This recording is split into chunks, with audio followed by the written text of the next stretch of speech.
So I was living in Nashville, Tennessee, working for Nortel Networks when Katrina hit the Mississippi Gulf Coast.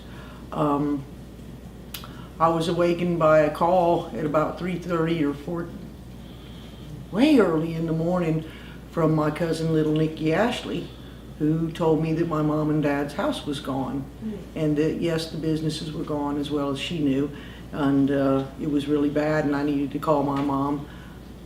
There wasn't a whole lot of calling to Mom. Mom was at my brother's house in Theodore, Alabama, where my mom and dad had evacuated to. So I knew that what I really needed to do was get my stuff together and get down to the Mississippi Gulf Coast as soon as I could. So me and my husband at the time loaded up everything we could think of to bring, liquor, cigarettes included, and shovels and rubber boots and anything we could think of, gasoline, and came down to the Mississippi Gulf Coast. It took us quite a while to get here. We came on Old Highway 90, and I swear we were in Pascagoula before I could even recognize it was Pascagoula. There were dead turtles across Old Highway 90 and lots of trees still in the road, so it was quite harrowing to get here. And we finally got here. I'd say it was the second day after the storm. By that time, Mom had found out that the front house was gone. Of course, the showroom was pretty much gone. The front end was hanging on. And as we came down the road, there was debris everywhere, and the immediate response from myself was, we've got to start picking it up, we've got to start cleaning it up, we've got to start protecting it. So I think from the minute my feet hit the ground, we started looking for treasures, is what we ended up calling it, and cleaning up and picking up. That started, I think that was probably, August 28th, and I stayed here through the Peter Anderson Festival of 2005, and that's when I went home back to Nashville, and I considered my job to be to clean up the property of all the debris and get it ready for rebuilding. We had lots of volunteers come and help, and I would chuck boards and clean up places and make it to where people did come, they could find a treasure, then they'd want to stay and help me more. So we had lots of people in and out, and then we had the city of Albemarle, North Carolina. Without them, we would have never made the date of the first week of November to get the property clear enough to rebuild. But they came down and they brought dump trucks and track hoe and sliders, and my friends in Nashville had sent me a bulldozer. So between all that heavy equipment, we got quite good at operating. The one guy, Jamie, he would actually take the track hoe and roll the debris, and we'd find pottery, and he wouldn't break it.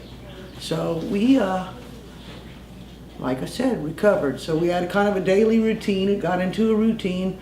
Mom would wash pots in the evening. In the morning, Dad would go get ice. Usually I'd get my truck flooded if they left the plug undone out of the cooler. My 4Runner was full of all kind of treasures, including original paper plates that Walter Anderson had drawn that had come out of the vault. I found my great aunt Sissy's cane in a stump. We figured Hurricane Katrina didn't put it there. It had been misplaced one day when she was walking down the path. There were quite a few emotional things that happened during that. I can remember the Baptist came out to help us, and as we were talking, we were being notified that Hurricane Rita was about to bear down on us, and that was kind of freaky. So they couldn't stay with us. They needed to go get blue roofs and get people ready for the next storm about to hit. And fortunately, it didn't hit us. Unfortunately for the people of East Texas and West Louisiana, it did hit them, and both Rita and Wilma proved to be not friendly hurricanes at all, and I expect they didn't get the help they needed because Katrina was going on, for Christ's sake. They probably were over here doing their thing. So that emotional day after that group of Baptists left, I was kind of by myself here, and I was chucking boards, and I didn't have a truck at that point to chuck boards in to haul them out, and I remember my little heart was breaking. It was probably one of the first times that I had really sat down and started crying. Well, I'm not much of a crier, so it made me all antsy. So I started walking around, and when I walked around, there was a picture of my grandmother and her sister, and they were learning how to drive. Well, I was learning how to drive too. I kind of shut up, and that was the end of the crying, and back to finding treasures, because that was a mighty fine treasure to find. So I don't know what you call it, finding treasures in the midst of all that. But the museum room is a good display of a lot of the treasures we found. Some of the treasures we found seemed like we were haunted with people who were no longer a part of our lives. I seemed to find a lot of things of Amy Stebley's, which was wonderful. Amy we lost in, what, I can't remember, 1989 or whatever. Anyway, when did we lose Amy? 1989? 1996. 96. See how bad I am with time? Anyway, there were all kind of little stories about that. There was my friend Darla, who we just lost on April 7th this year. She came and she was helping me.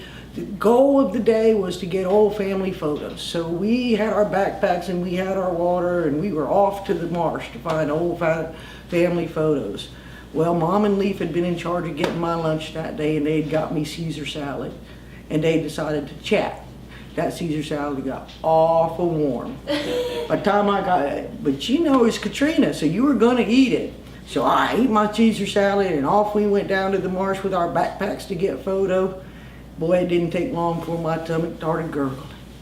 I said, oh darling, we're in trouble. Well, it was a big deal to get from the marsh back up back then, because all the houses, debris was all over the place. You couldn't just walk a path up. Darla said, we're not going back. I'll give you my sock. You use my sock. I said, Darla, I am not using your sock going into bushes. She said, I'll give you my underwear. I said, Darla, I got my own underwear. I'm really not thinking I want to do that out here. Yeah, about that time she found a Mac block print. I think it was the Fern. Anyway, it was the block of Max had come out of his workshop. So that was pretty exciting. She said, we can't leave, we can't leave. Of course, I'm sweating, and I start walking around in the big old sawgrass. Thank you, Walter. There was a Walter Anderson watercolor sitting up in the sawgrass. Well, that was the end of that, because anytime you found a watercolor, it meant it was time to go to the museum. So I said, Darla, go get my mama, get the car, meet me at Leaf's. I'm going to Leaf's. And by the way, bring me a drink. I meant water. So I went in Leaf's house and I did my business, and of course I was covered in mud. Cleaned up best I could. No, Leaf never knew I was in the house doing such as that, but here come Mama and Darla, bless her heart, she brought me a bush light. That is not what I needed. But we went up to the museum, we opened up the watercolor, and it was the most gorgeous thing you'd ever seen, because it looked like Walter had just painted it, because it was still wet when we pulled it up, and it was gorgeous. I don't know what to say about most anything else. I think the end of Katrina, the most touching day was when the community came out and we had a auction of things that we had found. This was the Peter Anderson Festival. We'd lost all the pottery to go to the festival with. We had t-shirts and we had shards, but we did this auction, and the community came out, and Mom was hiding it behind under the counter, and I was quite embarrassed myself. These people were bidding on these things and I think all they really wanted to do was help us rebuild. So Shearwater is here mostly because of all the people who came out here and helped us find things, and the people who donated Gatorade and water and sent checks from Canada. Those Nortel people were awful fine on that occasion. And that's all I got to say about that. Thank you. Thank you so much. That wasn't a snip.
Well, in the first place, I tell people that come in here, almost daily we have to discuss hurricanes.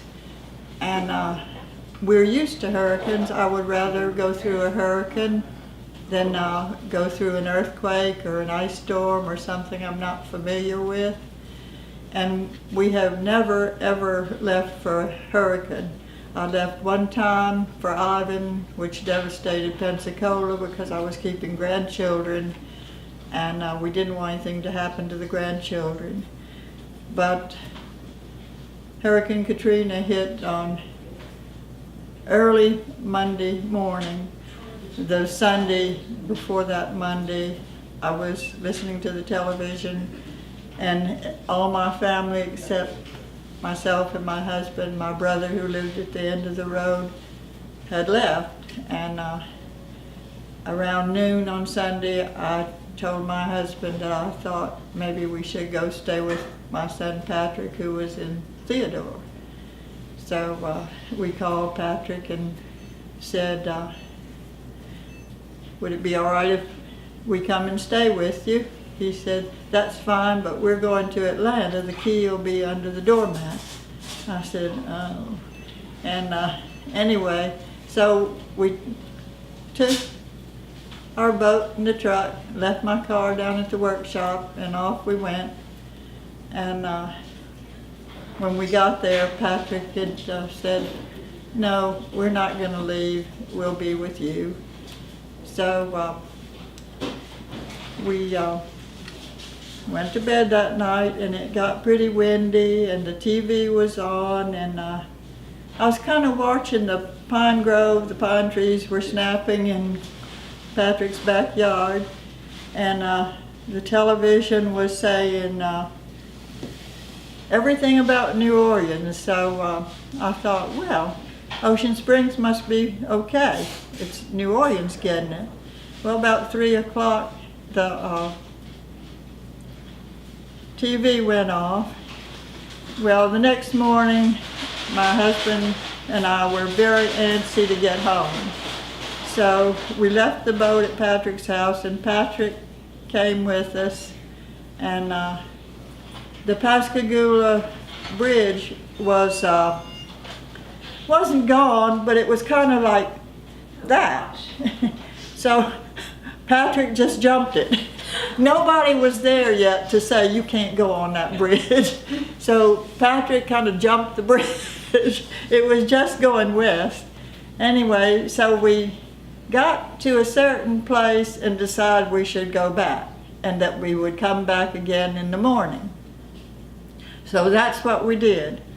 We came back the next morning in the truck, and we still could jump the bridge a little bit. But I think when Patrick, who came in his vehicle, I think he had to go way around when he went back to Mobile that afternoon. Anyway, we came in the truck as best we could, and we got to Government a little bit down Pine, and I saw a young man who loved the pottery, and he used to come to the showroom a whole lot, and he came to meet Pete and me when we were walking down Pine Drive, and I said, hey, Briley, I said, if you don't have a home, you know, you can come stay with us. And I was just laughing and joking a little bit. It wasn't real funny around there. But he looked at me and he said, Marjorie, you don't have a home. Shearwater's gone. So that's why I get a little emotional about that. But nobody could have told me in a more gentle and caring way than Briley. And I tell him that quite often because it meant and still does mean a great deal to me. So then we came down Shearwater Drive, and everything was just covered with trees, and you had to kind of climb over things, and it was really hard. And then we got to the showroom, and couldn't tell whether the showroom was gone or not. It was a huge pile of lumber all in front of the showroom. So we climb over the pile of lumber, and over the pile of lumber, everything was swept clean. Didn't have to climb over anything anymore. And the barn was gone, which was my grandmother's home. We call it the barn. The showroom was piled with what we realized was all our home's lumber. So that's why it didn't totally go down. The wind from the south had brought it, and it was up against the front of the showroom. But the showroom was totally gutted, so everything was gone. And then, so we walked on up, and my brother's home was gone. And then our home was all gone. Then my cousin Mary's home was all gone. And then my aunt's home was all gone. And Patrick was coming over later. So then I remember I was just getting ready to howl and cry. And I saw Patrick and his lady friend and his children walking down the road. And I cut off my howling, and that was the end of that. And everybody was into salvaging things, and I wasn't. I had one thing on my mind, and that was, where am I going to live? And I got to get this business back on its feet. And so that took a lot of time and effort. But meanwhile, we had to find a place to live. And to be honest with you, I don't remember. I saw Linda Schrader raking in front of her house at some point that day. And I asked her, she had bed and breakfast. I said, Linda, you think maybe we could stay in your cottage, you know, until we find a place to live? Anyway, we bought a house across town and lived in limbo for 4 years. But the thing that we had to do was, first and foremost, I had to get money to people. And so I went to the bank and I got out money for the workers and the owners of Shearwater. And then I saw Alice Elizabeth Austin, and she was at the bank too. I didn't have any checks, so the bank lady gave me little checks, so I'd have some checks to write. And then I asked Alice Elizabeth how she was and how she did. She said, our house is gone. And Alice Elizabeth is this person who she very ladylike and very cup of tea type. And she said, well, Marjorie, she said in this ladylike teacup voice, our home is gone. She said, first the water came in downstairs, then it came down in upstairs, and then we had to go up on the roof. And then the roof was leaving, and my husband said, Alice, when I tell you we're going and we're going to get in that cedar tree right there. Alice Elizabeth said, I'm not going to do that. I'm going to stay right here on this roof. And her husband said, Alice, if you do that, you're going out in the Gulf of Mexico. Alice said, I'll get in the tree. So then I didn't see Alice Elizabeth for a long time after that. And then it's a little bit of a blur to me. I remember staying at my brother-in-law's house, and I remember Beth coming down with her then husband, and she took us back to Nashville, where we were introduced to cell phones. Not only was it a cell phone, it didn't even have Mississippi Exchange on it, because you couldn't get out. You know, Mississippi lines were no good. Cell phone, landline, whatever was no good. So that all had to be fixed, and I still don't like cell phones, but I do have one. I carry it around my pocket. So that's all a bit of a blur to me. But yes, we had the auction. You know what it's like to try and find an auctioneer around here? Somebody said, oh, so-and-so does auctioneering. Oh, so-and-so does auctioneering. And it turned out none of them were legal auctioneers. So we finally found somebody from somewhere around Jackson that was an auctioneer with his very nice wife named Mary Rose or Rosemary.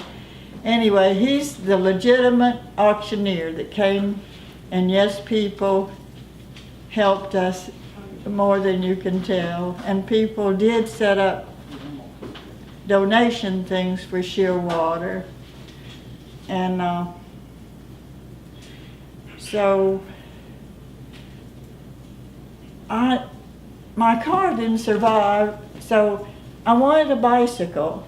And I didn't want just any bicycle, so I went to where we still had a bicycle shop up, you know, where the bicycle shop was, or maybe you don't remember. It was next to where Sal McGundy's used to be. Western Auto? Yeah. And I got a bicycle called Del Sol. And it was very fancy and had 3 gears. So I was close finally into the Eaves after staying with my brother-in-law and his wife beating me, and we stayed at the Eaves, which is a 1-room tiny little bath place, and we lived in that for 2 months till we could find a place to live. And Beth helped us a lot with that. And Beth also helped us because insurance was a crazy thing. Personally, we did not do so well with insurance, but the business did very well with its insurance. But then came the process of permits, and meanwhile, now I'm skipping around because I'm, you know, but anyway, Betty McGee said, why don't you rent the rooms in the Mary C? So that's what we did. We rented the rooms in the Mary C. O'Keefe, which was also 1 through 12 grades when I was growing up. And lucky me, I had my homeroom class for a place to sell Shearwater pottery, which I got a kick out of for a little while, but at some point all I wanted to do was get back on this place. And it took a year and a half or so to get the showroom built, and I did have to fight City Hall, though they were all saying with gentle kindness that they wanted Shearwater to come back.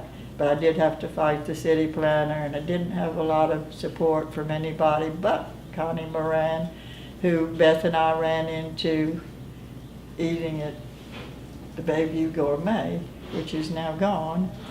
And she was a tremendous help in getting people to come here and help. And Beth was running the bulldozers and all that kind of thing while I was trying to find a bookkeeper that could bring me back and get my payroll going. And this, we all had things to do, and some of them were more physical than other things. And I, as business manager, had to the business part of it go on. Mm-hmm. So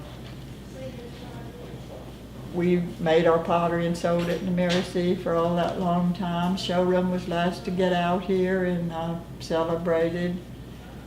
Well, we had our first firing on December 16th, which was my grandmother's birthday. Mm-hmm. And it was very exciting, and the TV people came to see our first firing, and the first firing was a complete bust. It was really bad. And it was the underglaze firing, you know, the little figurines and things, because for Jimmy to come back was much more difficult with the underglaze and the throwing on the wheel. We just had to collect molds from God knows where, and they'd had to be put in warehouses. This is just crazy, because you can go on talking about this forever and ever, and I don't really know where to draw the line. So, That was great. anyway, eventually we all got back, but so that was very emotional, even if it was a bust, the underglaze first firing that was on my grandmother's birthday. And then Jimmy was still struggling. He had to work with a strange wheel, he had to work with a strange kiln, he had to work with strange clay. And on top of that, though people look at me like that when I say we used lead in our glazes for many, many years, and Jimmy had been working on a glaze that didn't take lead. Not all of the glazes had lead, but the majority of them do. And if you look in the museum room, you can see that the lead glazes make absolutely gorgeous pottery. It gives it a depth that you don't necessarily see in the pottery without. So anyway, the lead people were bringing us lead, and then at some point we connected, and the lead people said, "We're sorry we couldn't get through because of Katrina." And I talked to Jimmy, and he said, "It's time to say goodbye to lead. I'll figure it out." So finally, in April of 2006, he had his first firing that he thought was good enough for maybe somebody would want to buy.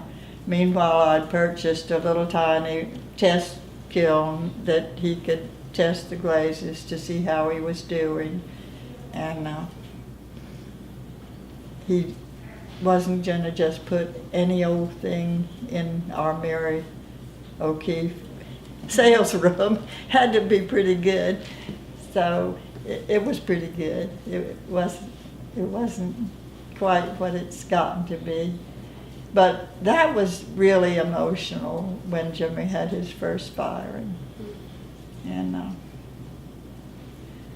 then people came and bought pottery, and we had this wonderful new showroom. And I actually got back in my home out here at Shearwater after 4 years.